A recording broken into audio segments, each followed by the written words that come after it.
Mimi ni mmoja wa watu nina uhakika Yesu akija sasa hivi kutakuwa na midomo wazi. I'm one of the people who are assured.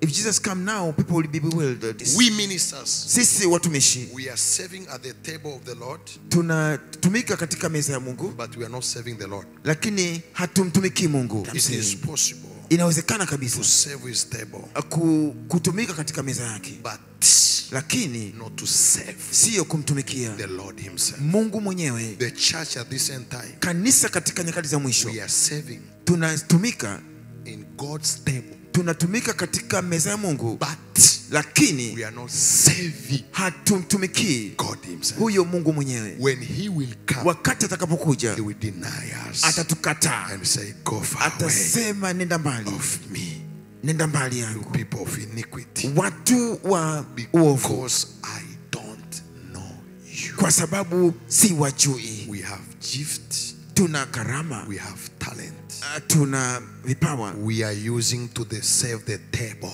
but we are not serving, lakini hatumtumiki the Lord himself. Mungu mwenyewe. If we are living a life of sin, kama tunaishi maisha ya dhambi, we are serving the table and not na sio the Lord. Mungu.